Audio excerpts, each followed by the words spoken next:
Kofi pleaded with the mermaids that he was unaware that Omar was missing. His heart was heavy and troubled.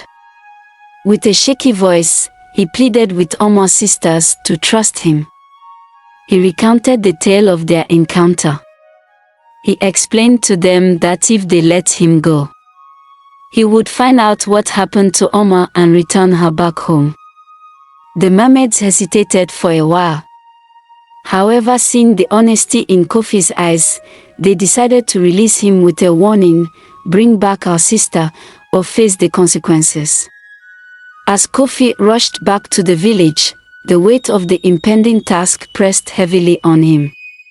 The villagers, unaware of the unfolding drama, continued with their daily lives. Kofi knew he had to act swiftly to save Omar from the clutches of the fearful and ignorant. When he arrived at the village, he heard what had happened and how some fishermen captured a mermaid and took her to the palace. Kofi knew he had no choice but to save Omar. With determination in his heart, Kofi sought out the wise elder of the village, recounting the entire story and pleading for help. The elder, recognizing the gravity of the situation, told Kofi to catch a very big fish and present it to the king as an honorable gift. He, however, gave him a powder to pour in the fish's mouth after catching it. Kofi did as the elder said. He caught a fish and presented it to the king. Normally, in a situation like this, a party would be thrown in honor of the king, and this was exactly what happened. The king threw a party and the palace soon forgot about Omar, the beautiful mermaid. The elder had warned Kofi not to eat from the food that the palace would cook with the fish. This was because of the plan that the elder had devised. That evening, the palace ate and married. Even the guards joined in the merriment. After some time, everyone that participated in the party, that ate and drank, soon fell into a deep sleep. This also included the guards. As soon as Kofi saw what had happened, he went to where Omar was kept. He then broke her out of her cage and returned her back to the forbidden river. The mermaids in the water had been watching the land, trying to see if Kofi would keep to his promise. Soon, they saw Kofi bringing Omar back to the water.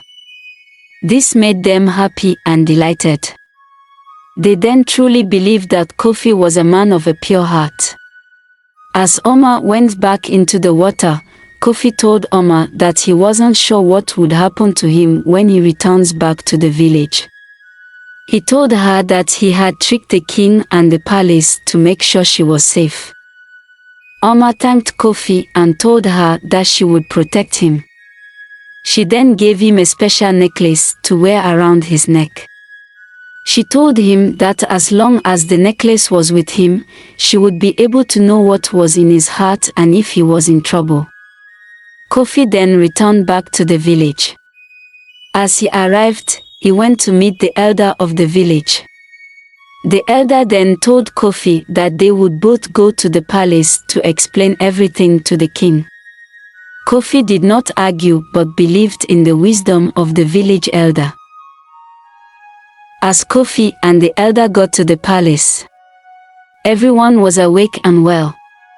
However, the king was furious that Kofi had tricked him and had released an evil creature that was causing calamity in the kingdom. Kofi and the elder then explained the truth to the king. They told the king everything that had happened. They then apologized to the king for tricking everyone. However, the elder explained to the king that if they had not done what they did, the people may be reluctant to release Omar and it could result to war with the mermaids. The king still wasn't convinced about what he had heard. He told Kofi that he would be executed close to the forbidden river. The king then said that if truly the mermaids were not evil and were kind-hearted as Kofi had explained, they would not allow him die. However, if nothing happened and the mermaids did not show up, Kofi would be killed for his transgression. That evening, Kofi was taken to the Forbidden River to be executed. The king, his guards and a few villagers were part of the company. At the river, Kofi dropped a stone to call Oma. However, Oma did not show up. Everyone waited for a while but nothing happened. The king then ordered Kofi to be executed. At that very moment, Oma rose up with her sisters. Oma then explained the connection that she shared with Kofi and how with her magical powers brought prosperity back to the land. The king apologized to Oma and her sisters. He begged for their forgiveness and told them that there would no longer be fear among her people and his village. And so that was how Kofi and Oma ended up saving each other and uniting their worlds. Kofi continued to visit the Forbidden River, not out of necessity, but out of a genuine connection that had formed between him and Oma.